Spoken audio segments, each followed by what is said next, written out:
Hi guys, Ben from AMB. Today we've got the new Trek Top Fuel 9.8 XT. As you can see, visually looking at it, it shares more in resemblance to the Slash than it does to the old Top Fuel.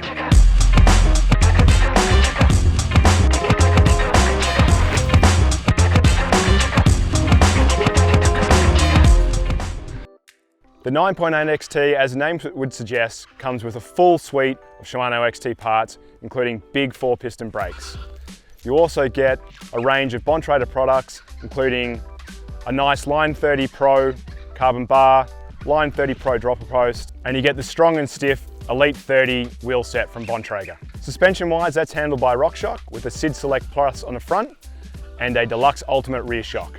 Trek are offering the Top Fuel in 9 models, starting at Top Fuel 5 at $3,499.99, going all the way up to the very top for $15,199.99.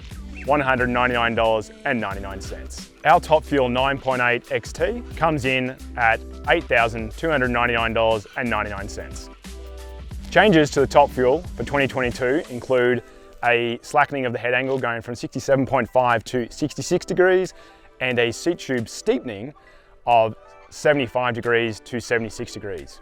You also, depending on size, get a little bit longer reach of about 10 mil.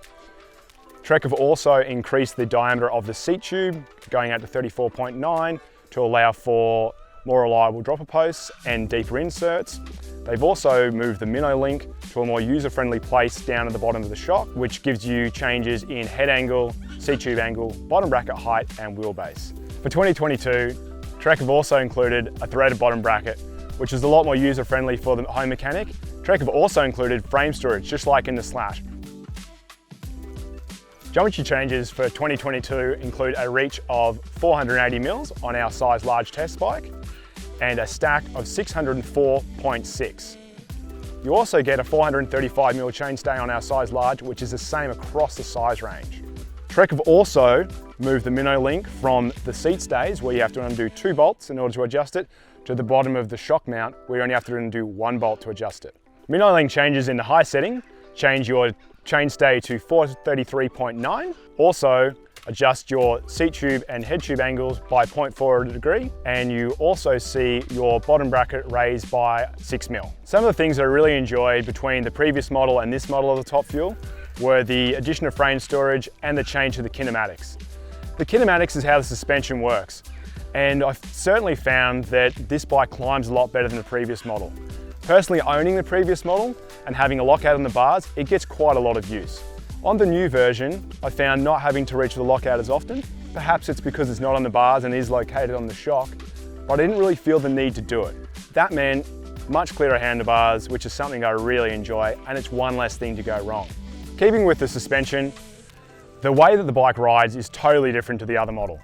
This is a lot to do with the geometry changes as well as it is to do with the suspension itself. I run the old one with the low setting, and I found that I ended up running this one in the low setting as well, because it was a lot more confidence inspiring and it really became a lot more aggressive and a really fun bike to ride.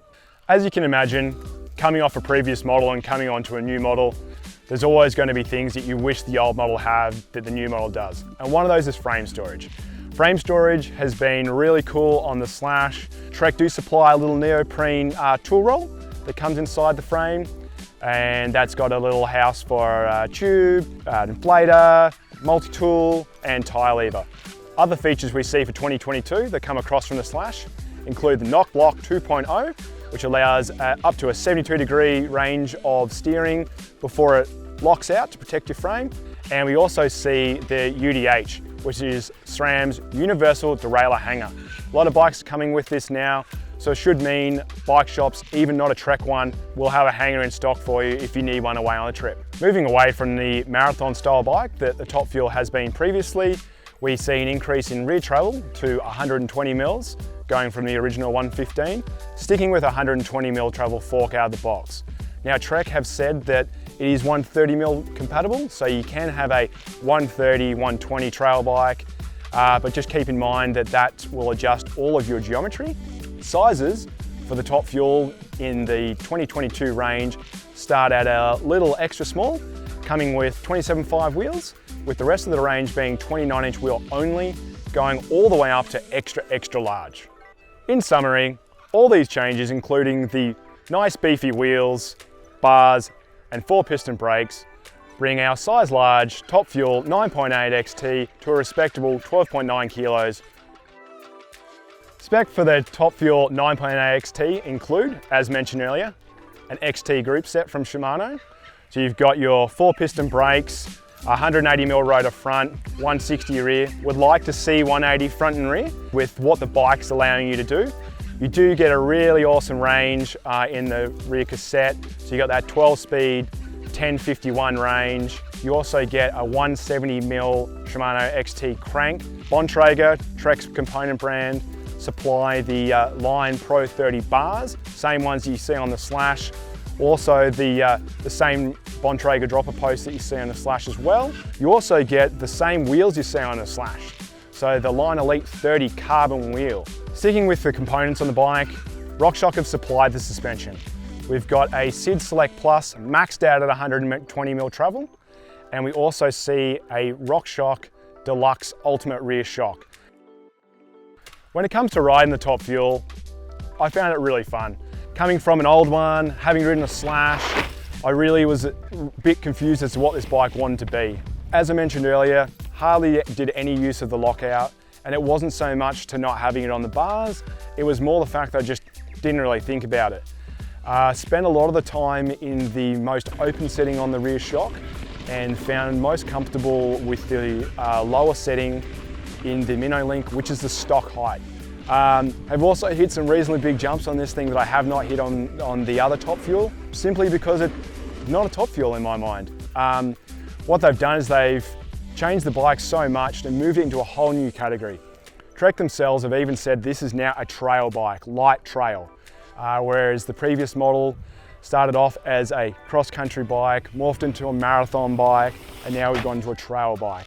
I mentioned earlier that when I first rode it, it didn't really know what it was. It's not true. It does know what it is. It bridges the gap between cross-country, enduro, and it's really just back to the fundamentals of riding your bike and having fun. You can go do this, you can go do that. If you're looking for a new bike that you want to do everything on, the top fuel certainly ticks that. Coming with aluminium frames, carbon frames, all of which share the exact same geometry, including frame storage, I think you can't go past the top fuel. Thanks for watching, subscribe to AMB, and if you see me on trails, say hi.